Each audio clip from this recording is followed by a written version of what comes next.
What's going on, guys? Welcome back to Blues Fans TV. It's Crystal Palace 2, Chelsea 3. Ian, you're a bit more relaxed now after that. Breathe. We can all breathe. Mm.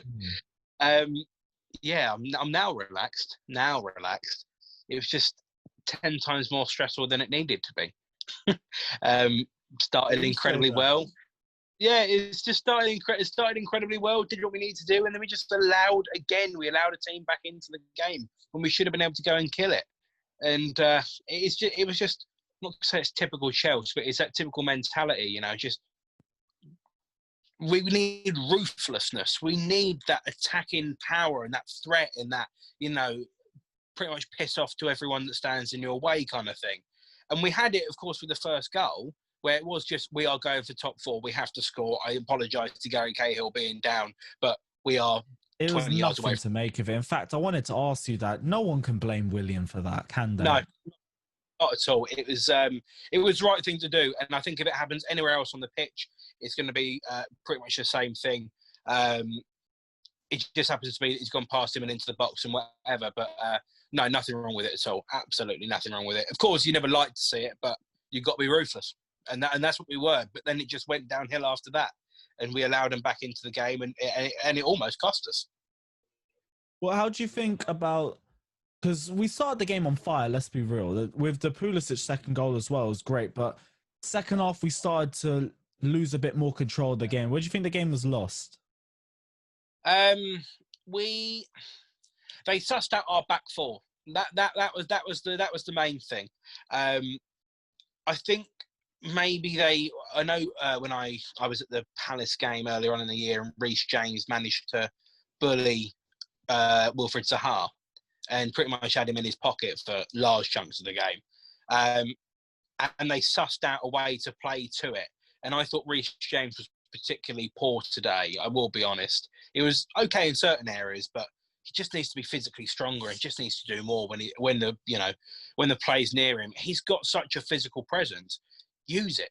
Just use it. And I didn't think he did it anywhere near enough. And Zaha would have been more and more annoyed.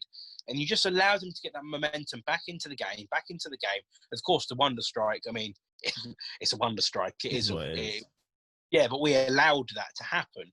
Reece James was the one that faffed around with the ball, and then they come inside, and of course, it's a great strike. But they realised that they were going to have success, and if they were going to have success one way, it was going to be down our right-hand side, down the left for them. And they went, all right, let's just do it. Let's just keep doing it. And even right at the end of the game, when they were obviously chasing it, the second goal, of course, came from that same side as well, and it's poor defending.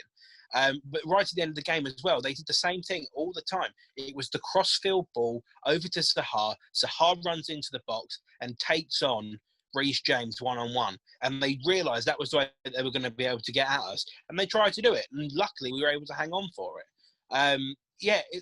Fullback is our problem. Oh, to be fair, sorry, let me correct myself. The whole of the back four is a problem. But if you've got a particularly weak fullback, which is what we did have today in terms of physicality wise, because Reece James did not use his strength at all, you can exploit that.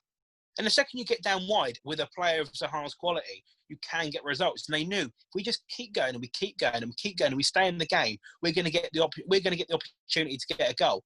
And they did. And obviously the Tammy goal massively helped us. But they were looking at it going, we'll get a goal back. And they actually saw that for large chunks of games. We get a goal back, we can get another one as well. And that was the emphasis. And maybe when the game started to obviously die down a bit and we went 3-1 up, we were 3-2 up. Obviously the game livened up straight away. But Jorginho came on, slowed down the game. It was a lot better. But they still knew that was going to be the problem for us. Dave did really well at left back, and they didn't really have a lot of success via him. But what we really did struggle with was Reece James on the right-hand side and Christensen playing next to James quite specifically as well. Neither of them could deal with the pace of Zaha. And that was a real problem that we faced today. And they just kept going it. Because that's what you do. That's what top teams do. You see a flaw, you know you can work with it, you work at it. And that's all you do. And it was wise to do from them, but it was just poor that we allowed them to do it for so long. Last question I want to ask, though.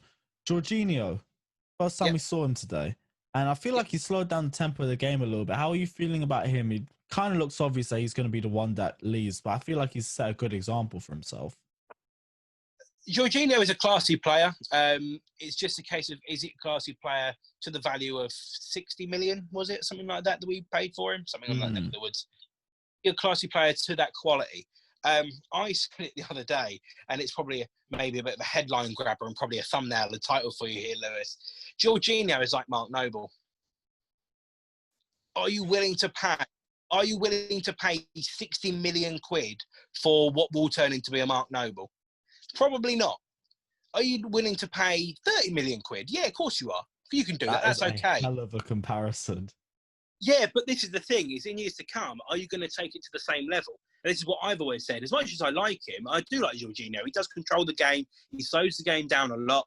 It's decent from what he does, but is it worth 60 million quid? If someone was offering me 50 million quid for Jorginho now, I'm biting your hand off, because there's many a player you can get that can slow the game down. He's not going to play week in, week out. He's not strong enough. He's not fast enough for the Premier League. And that's not his fault. It's nothing to do with his fault. It's just maybe the Premier League is not the right league for him, which is fine, but we need to cash in on the opportunity to sell him whilst we can.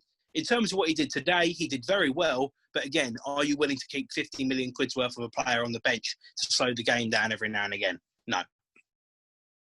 I will say that was a wild first statement, but you've really sold it well. I'm going to give you that. You see what I mean? Guys, if you want to see more opinions like this, check out Craigo28 Football and Craigo28 Sports as well. Got them both right? Yep, perfect. Yes. Don't forget to check out Carefree Lewis G as well. And we'll see you guys very, very soon. Take care. Up the Chels.